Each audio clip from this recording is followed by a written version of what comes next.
네, 반갑습니다. 오늘은 후쿠오카 여행 중 빠질 수 없는 다자이후 야나가와 패스로 가는 여행입니다. 두 군데만 가는 것이 아닌 하루에 7군데를 돌 수 있는 저만의 여정을 소개해 드리겠습니다. 7개 장소는 다음과 같습니다. 그리고 오늘은 그 중에 다자이후로 떠나보는 여행입니다. 다자이후로 가는 방법은 여러 방법이 있겠지만 저는 텐진의 니스테츠 기차역으로 이동을 했습니다. 대충의 위치를 보시면 여기 흰 건물이 바로 파르코 백화점입니다. 그리고 그 밑에 붉은색 건물이 다이마루 백화점, 그리고 다이마루 백화점 바로 맞은편의 3층 건물이 니스테츠 버스 터미널입니다. 니스테츠 버스 터미널은 주로 상큐 패스를 구입하시는 분들이 주로 유후인, 쿠로카와 온천 등을 가기 위해 가시는 곳입니다. 그리고 제가 오늘 가는 곳은 버스 터미널이 아닌 바로 이 장소 니스테츠 기차역입니다. 이 기차역은 JR선이 아닌 서철 니스테츠역으로 테제부와 야나가와로 가는 기차역입니다. 여기 기차역에서 원데이 패스 등의 여러가지 패스도 살 수 있고 그 설명서도 잘 비치되어 있습니다. 그리고 이곳에서 바로 뒤돌아보시면 보이는 곳이 외국인 전용 티켓팅 장소입니다.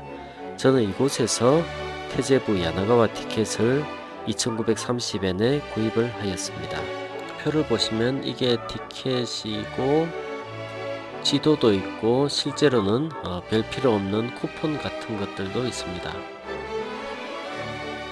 저는 가장 중요한 이 표만 달랑 들고 기차를 기다렸습니다. 오무타행이라고 기차에 써 있는데 오무타행 열차가 테제부 야나가와로 가는 기차입니다. 대부분은 후스가이치역에서 내려서 환승을 해야 테제부로 갈 수 있습니다. 테제부로 가는 열차를 환승하여 탔습니다.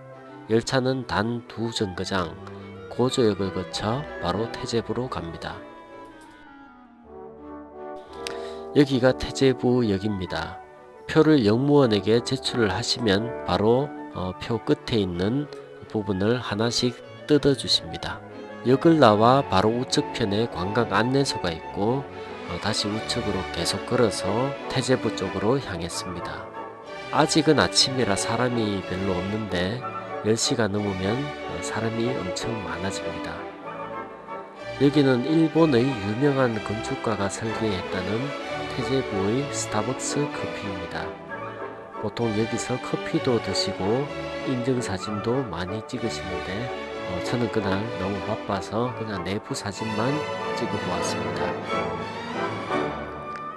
커피 향기도 나고 나무 향기에 흠뻑 취할 만큼 인테리어가 나무로 아주 잘 되어 있었습니다. 여러분도 아주 좋은 지인분과 함께 오셔서 차 한잔 하시면 좋을 것 같습니다. 이건 테제부에서 유명한 매화떡 우메가에 모찌입니다. 이른 아침부터 줄 서서 드시는 분이 많은데 솔직히 특별한 맛은 없지만 여기 오신 김에 경험상 한번 맛보시는 것도 좋을 것 같습니다. 저는 테제부 입구로 들어가고 있습니다. 제가 이번에 테제부에서 주로 보려고 하는 것은 큰 나무들입니다. 제가 일본 규슈 지방에 올 때마다 신기한 게 저 나무에 나 있는 이끼들입니다.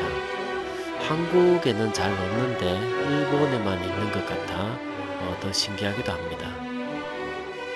오호리 공원같이 조용한 분위기는 아니지만 호수에 아주 큰 잉어들이 많고 그것들을 구경하면서 또 큰 나무 아래로 나 있는 다리를 조용히 걸어가면 아주 운치가 있었던 것 같습니다.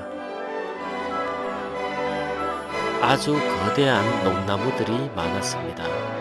특히 일본 규슈 지방에 오면 항상 부러운 것이 연령이 오래된 나무들인데 보통 300년에서 500년 정도는 기본이라고 합니다.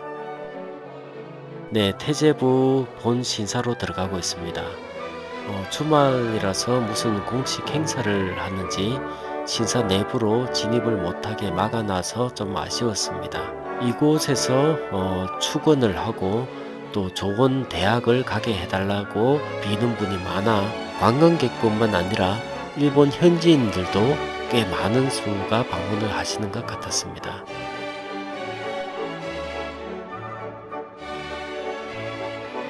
신사 본건물에서 조금 좌측으로 가시면 여기서 가장 큰 나무를 볼 수 있습니다. 일본 현지인에게 물어보니 저 나무는 약 1500년 정도 되었다고 했습니다.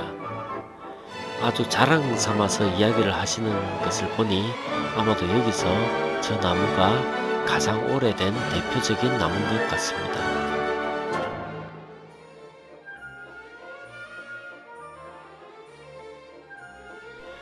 네, 태제부를 돌아서 나오니 국화 전시 같은 것을 하고 있었습니다.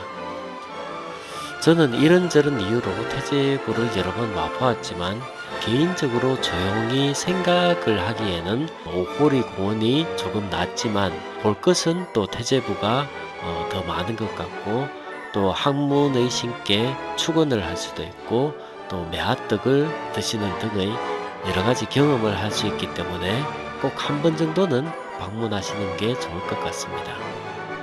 다음 시간에 고묘젠지와 규슈 국립박물관의 내용을 소개해 드리도록 하겠습니다.